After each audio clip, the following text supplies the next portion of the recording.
seorang perempuan tua yang bajunya itu apa adanya, ya, itu sempat mendapatkan perlakuan yang sangat istimewa dari Rasulullah. Rasulullah berkenan untuk menjahitkan, ya. Begitu sangat perhatiannya seorang pemimpin kepada yang dipimpin, seorang imam kepada jamaahnya. Sulit untuk kita wujudkan, ya. Saya kira nggak ada di sini ketua takmir itu mau membantu menjahit baju jamaahnya gitu, ya. Tapi ini pernah dilakukan oleh Rasulullah, ya. Sebegitu detailnya beliau itu memperhatikan satu persatu jamaahnya gitu, ya. Nah, kalau kita sanggup menirunya, saya kira kita juga punya akhlak yang luhur sebagaimana akhlak yang dicontohkan oleh Rasulullah.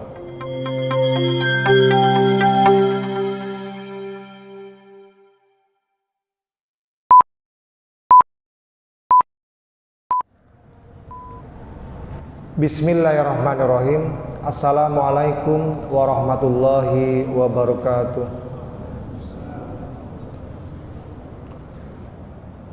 Hamdan thayyiban mubarakan fi, asyhadu an la ilaha illallah wa asyhadu anna Muhammadan abduhu wa rasuluh. Amma ba'd. Qala Allah Ta'ala fil Qur'anil Karim, a'udzu billahi minasyaitonir rajim. Wa innaka la'ala khuluqin 'adzim. Wa qala ta'ala fi ayatin ukhra, wal qadhiminal ghaidha wal 'afina 'anil nas wallahu yuhibbul muhsinin. Jamaah salat subuh yang dimuliakan Allah, mengawali kajian rutin kita pada pagi hari ini, marilah kita bersama-sama memanjatkan puji syukur kehadirat Allah Subhanahu wa taala. Karena hingga pagi ini semua kita bisa mengawali kehidupan kita dengan sujud, ruku di hadapan Allah Subhanahu wa taala. Semua kita yang berharap semoga apa yang kita laksanakan pada pagi hari ini bisa menjadi awal yang baik, sehingga hari-hari kita diliputi dengan berbagai kebaikan-kebaikan. Jamaah salat subuh yang dimuliakan Allah, beberapa menit ke depan kita akan melanjutkan kajian rutin kita pada pertemuan-pertemuan sebelumnya. Saya absen 2 kali pertemuan karena ada kepentingan. Tetapi pada pagi hari ini kita kembali akan mengaji bersama tentang banyak hal, tapi secara bertahap melalui kajian singkat setiap hari Senin ini kita akan memahaminya bersama-sama. Pada pagi hari ini kita akan membahas sebuah bab dalam kitab Nuzhatul Muttaqin, salah satu syarah kitab Riyadhus Shalihin. Bab tentang husnul khuluq, keluhuran akhlak, ya. Atau dalam bahasa yang lain, bagaimana kita itu berbudi pekerti yang luhur, yang baik, ya. Hal ini penting karena kita setiap hari akan hidup bermuamalah dengan orang lain. Kita tidak bisa hidup sendirian. Karenanya Islam mengajarkan kepada kita bagaimana kita bermuamalah dengan orang lain, ya. Ada banyak hadis, ada banyak ayat yang bisa kita pelajari menjadi pedoman bagi kita supaya kita bisa berbudi luhur ketika berinteraksi, bermuamalah dengan orang lain. Dalam sebuah ayat yang saya bacakan di awal tadi, Allah menegaskan bahwa pada diri Rasulullah itu ada akhlak yang luhur, yang agung. Disebutkan dalam ayat yang saya bacakan di awal tadi, a'udzubillahi minasyaitonirrajim, wa innaka la'ala khuluqin 'adzim. Dan sesungguhnya engkau ya Muhammad la'ala khuluqin 'adzim, sungguh memiliki akhlak yang agung, yang mulia, yang luhur. Jamaah salat subuh yang berbahagia, Ada banyak fakta yang bisa kita sodorkan, ya, betapa Rasulullah itu betul-betul punya akhlak yang agung. Ya. Kita tidak mungkin menceritakan semua, ya, tapi sekedar mengingatkan saja, ya, memberikan contoh, ya, betapa ayat ini betul adanya dan dibuktikan dalam sejarah betapa Rasulullah itu benar-benar punya akhlak yang sangat agung. Ya. Contoh yang pertama misalnya, ya, dalam kehidupan berkeluarga, Rasulullah itu terkenal sebagai seorang kepala keluarga yang sangat menyayangi keluarganya, termasuk juga menyayangi istrinya, ya, dan juga anak-anaknya. Dalam contoh yang populer saja misalnya, kita tampilkan satu saja karena waktunya terbatas, ya. Rasulullah itu suka memanggil istrinya, ya, dalam hal ini adalah Aisyah, itu dengan sebutan yang sangat romantis, ya, sangat menunjukkan bahwa beliau sangat menyayangi istrinya. Misalnya disebutkan dalam sirah itu yang sangat populer adalah beliau selalu menyebutnya sebagai Humairah. Wahai Humairah, wahai istriku yang punya pipi yang kemerah-merahan. Ini satu ungkapan sayang seorang suami kepada istrinya. Kita mungkin menganggap remeh panggilan ini, tetapi sejujurnya kalau kita tanyakan kepada setiap perempuan, setiap istri, saya pastikan semua mereka suka dipanggil dengan ungkapan-ungkapan sayang itu. Makanya jangan heran kalau anak-anak kita belum menjadi suami saja, ya, masih pacaran, masih tunangan, ya, itu sudah menunjukkan ungkapan-ungkapan sayang itu kepada pasangannya, ya. Belum jadi mama saja dipanggil mama, iya kan? Dipanggil sayang, dipanggil cinta, dan sebagainya. Nah, ini juga dilakukan oleh Rasulullah. Seperti itu salah satu cara, ya, salah satu cara, dan masih banyak cara yang lain untuk mengungkapkan rasa sayang kepada keluarganya, kepada pasangannya, ya. Boleh Ustadz, boleh, karena memang Rasulullah memberikan contoh, memberikan tauladan seperti itu. Kepada istrinya bolehlah kita sekali-kali begitu, ya, ya, mengungkapkan itu, ya. Syukur-syukur kalau itu memang menjadi kebiasaan dalam keluarga, ya. Coba di awal-awal itu, ketika masih menikah itu pasti ungkapan suami istri itu serba romantis biasanya, ya. Kemudian itu berubah setelah punya anak, berubah. Kalau sebelum punya anak pasti itu bertabur ungkapan-ungkapan sayang, ya. Ya, tapi setelah punya anak sedikit berubah. Nah, sekali lagi ini contoh kecil yang sudah populer, ya, di mana Rasulullah mengungkapkan rasa sayangnya terhadap keluarganya, ya, dengan sebutan Humairah, ya. Jamaah yang berbahagia, tentunya ini sesuai fakta juga. Artinya apa? Yang dipanggil Humairah itu memang layak, memang pantas dipanggil Humairah, ya.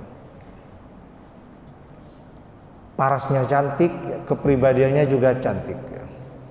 Sehingga pas kalau misalnya kita menyebutnya dengan ungkapan yang cantik juga. Makanya kita harus didik istri kita itu, ya, seperti bagaimana Rasulullah mendidik istri-istrinya, supaya tampil cantik luar dalam bagaimana, sehingga layak mendapatkan sebutan panggilan sayang, panggilan Humairah itu. Gimana kita bisa manggil istri kita Humairah, ya, pipinya yang kemerah-merahan misalnya, sementara kita pulang kerja, ya, pulang kerja capek, ya, sang istri masih belum mandi, ya, mohon maaf, ya, kemudian sibuk di dapur. Kalau di dapur biasanya kalau di desa kan tahu sendiri bagaimana suasana dapur ya. Bukannya pipinya yang kemerah-merahan, malah pipinya ada hitam-hitamnya itu, kena apa itu? Kalau kompor itu apa itu? Kenapa Mas? Leteng ya. Itu. Gimana kita bisa panggil Humairah sementara istri kita sibuk di dapur, kemudian keluar rumah menyambut suaminya, di sininya banyak hitam-hitamnya, iya kan? Nah, kita harus bisa mendidik istri kita bagaimana juga tampil cantik menyambut suami ya. Jamaah yang berbahagia, ini contoh kecil ya mungkin ya, tapi saya kira ini akan berimplikasi yang sangat besar ya. Dengan ungkapan kecil, wahai sayangku misalnya, wahai Humairah, saya yakin ya, istri kita akan memberikan imbangan ya, memberikan imbangan ungkapan sayang juga, baik lesan maupun sikapnya akan semakin sayang kepada kita sebagai suami. Jamaah yang berbahagia, sebagai seorang pemimpin misalnya ya, bagaimana Rasulullah punya akhlak yang luhur, yang agung itu. Diceritakan dalam sebuah riwayat, beliau itu ternyata pernah ya, menjahit baju jamaahnya ya. Jadi ada diceritakan seorang perempuan tua ya, yang bajunya itu apa adanya ya, itu sempat mendapatkan perlakuan yang sangat istimewa dari Rasulullah ya, Rasulullah berkenan untuk menjahitkan ya. Begitu sangat perhatiannya seorang pemimpin kepada yang dipimpin, seorang imam kepada jamaahnya. Sulit untuk kita wujudkan ya. Saya kira nggak ada di sini ketua takmir itu mau membantu menjahit baju jamaahnya gitu ya. Tapi ini pernah dilakukan oleh Rasulullah ya. Sebegitu detailnya beliau itu memperhatikan satu persatu jamaahnya gitu ya. Nah, kalau kita sanggup menirunya, saya kira kita juga punya akhlak yang luhur sebagaimana akhlak yang dicontohkan oleh Rasulullah. Berikutnya, terhadap lawan politiknya saja ya, Rasulullah itu menunjukkan akhlak yang luhur ya. Kita ingat ada beberapa peristiwa yang bisa kita sodorkan. Misalnya dalam peristiwa Fathu Makkah, di mana Rasulullah dengan para sahabatnya pulang ke Makkah sebagai pemenang ya, tanpa perlawanan sedikit pun dari masyarakat Makkah yang awalnya sangat benci kepada Rasulullah ya. Bahkan banyak perlakuan-perlakuan yang zalim ya. Sampai banyak para sahabat yang dibunuh begitu ya, sebelum hijrah ke Madinah ya. Beliau tidak menunjukkan sikap membalas. Jadi walaupun masuk ke Makkah, menaklukkan Makkah ya, tanpa perlawan, beliau tidak pernah melakukan perbuatan membalas keburukan-keburukan yang pernah dilakukan ketika beliau sebelum hijrah ke Madinah. Padahal kalau mau Rasulullah bisa melakukan itu, tapi beliau tidak pernah melakukan itu ya. Bahkan disebutkan dalam sebuah riwayat, beliau itu kemudian berkhutbah ya, menggunakan ayat yang pernah disampaikan oleh Nabi Yusuf kepada saudara-saudaranya yang pernah mendoliminya ya. Yang kalau diartikan dalam bahasa Indonesia, pada hari ini di antara kita tidak ada yang saling mencela ya, saling membalas keburukan ya, dan semoga Allah mengampuni kita semua. Nah, ini ungkapan maaf Rasulullah menghadapi lawan-lawannya yang dulu pernah mendolimi, bahkan pernah menyakiti, bahkan pernah membunuh para sahabatnya. Beliau tidak pernah menunjukkan sikap dendam, membalas keburukan-keburukan mereka. Betapa luhurnya, betapa agungnya akhlak Rasulullah ini. Jamaah yang berbahagia, kita juga ingat ceritanya Utbah ya. Bagaimana Utbah itu diperintahkan oleh Abu Jahal ya, untuk secara rutin mengganggu Rasulullah ketika Rasulullah itu hendak beribadah ya. Jadi ada tempat di mana di situ Utbah lagi mangkal nunggu Rasulullah. Setiap Rasulullah lewat di situ kemudian dia panggil, wahai Muhammad. Ya. Ketika Nabi Muhammad menoleh, pada saat itu juga Utbah itu secara rutin melemparinya dengan kotoran onta. Ya, disebutkan dalam riwayat seperti itu. Rutin dilakukan.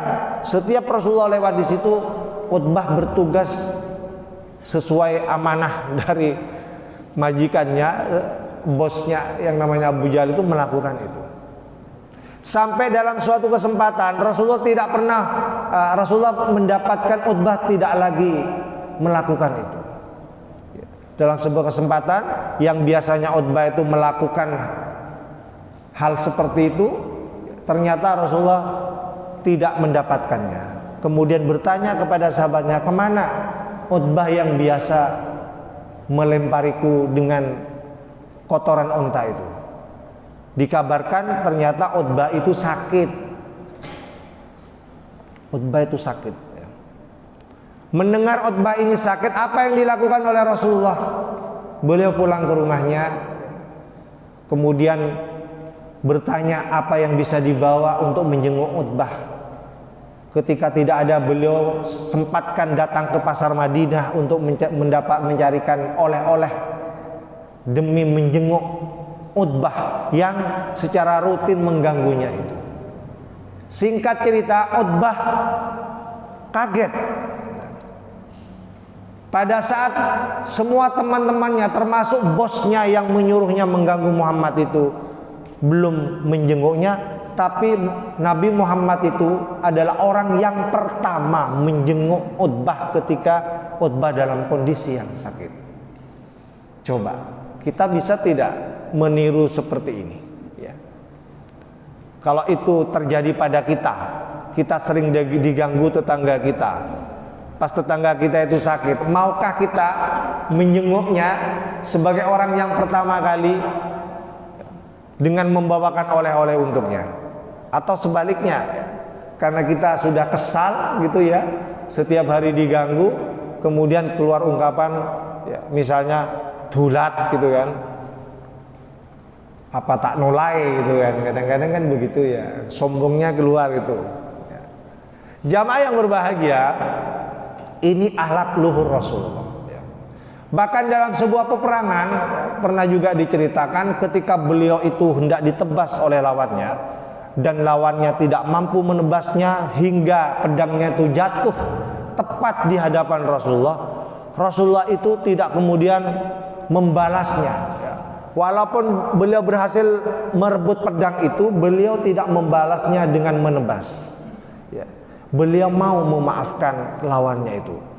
Padahal ini dalam kondisi perang ya. Hukumnya apa? Membunuh dalam kondisi perang boleh ya, karena dalam kondisi peperangan. Tetapi Rasulullah tidak melakukan itu. Walaupun diperbolehkan membunuh ya, dalam peperangan, tapi Rasul tidak melakukan itu. Beliau memilih untuk memaafkan.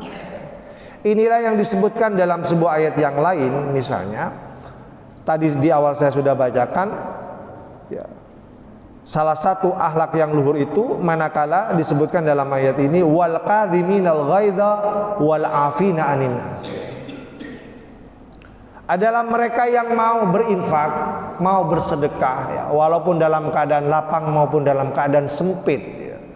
Wal afina 'anil nas, dan mau memaafkan orang lain ya, walaupun mungkin orang lain itu ya belum minta maaf, tapi kita sudah memaafkan duluan. Orang lain belum memaafkan, tapi kita sudah mau memaafkan duluan. Seperti yang dilakukan oleh Rasulullah.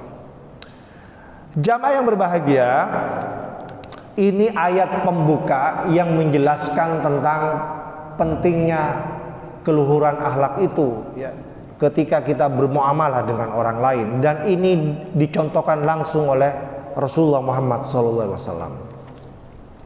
Kemudian saya bacakan 1-2 hadis ya. Masih ada waktu ya.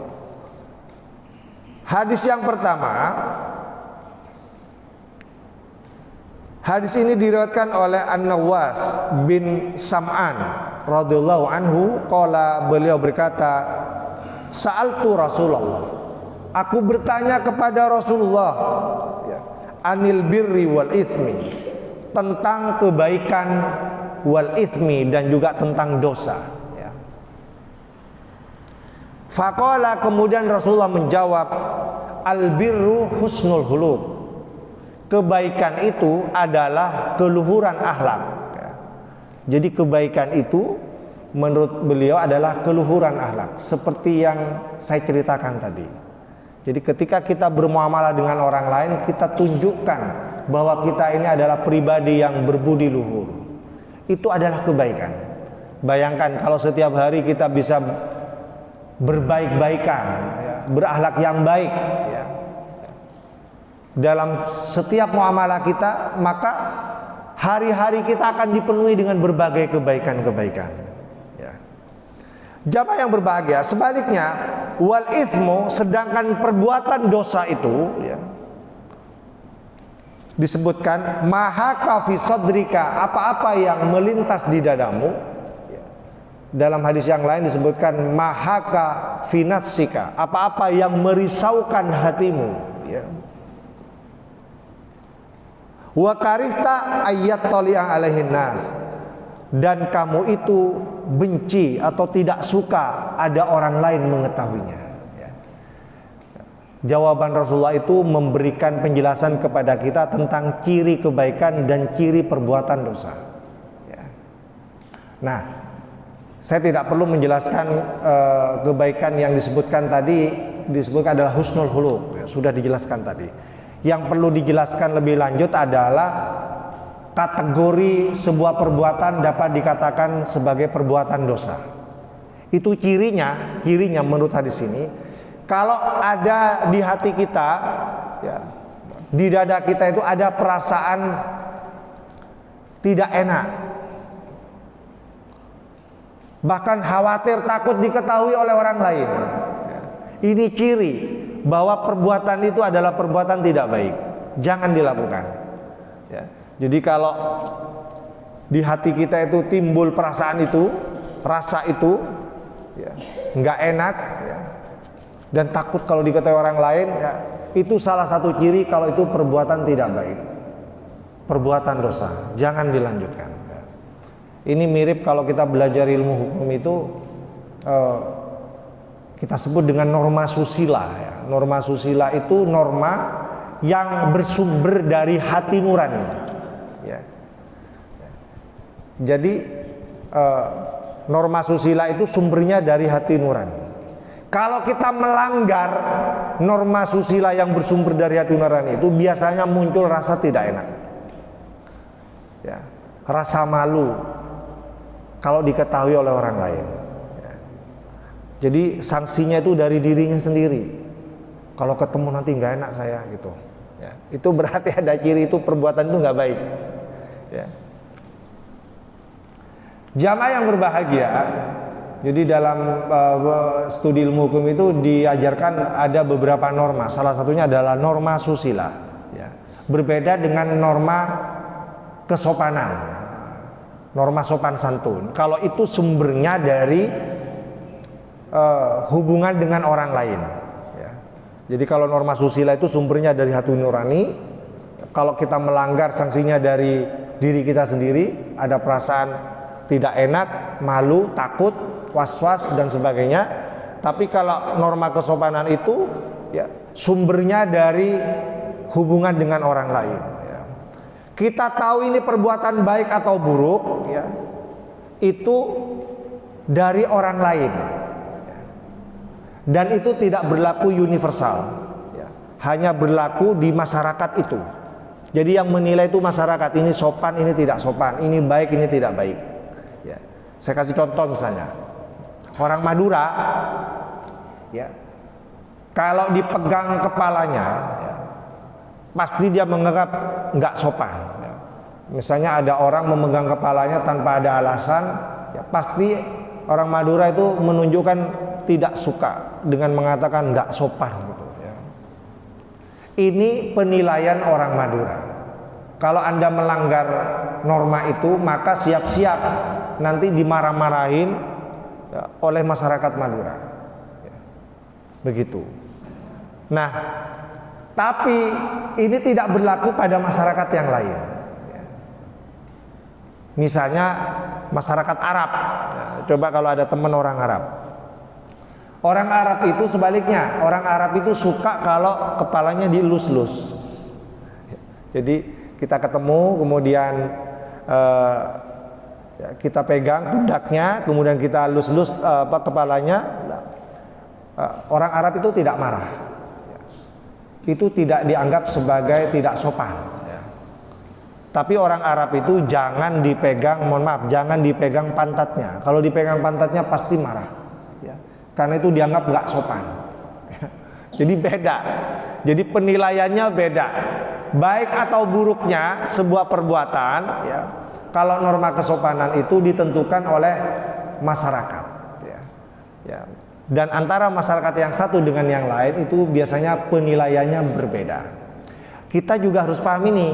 Ketika bermuamalah dengan orang lain, kita harus paham. Makanya ada peribahasa yang mengatakan, di mana bumi dipijak, di situ langit dijunjung. Ya. Di mana kita ada, di situ kita harus tahu norma yang berlaku di masyarakat itu, supaya kita bisa beradaptasi ya, dengan masyarakat di mana kita tinggal. Ya. Jamaah yang berbahagia, itu sekedar perbandingan ya, dengan ilmu hukum yang dipelajari di berbagai kampus di Fakultas Hukum. Ya. Kemudian yang terakhir, ya, Rasulullah itu pernah menolak pemberian, ya, tapi punya alasan, ya, dan alasannya itu sangat sopan.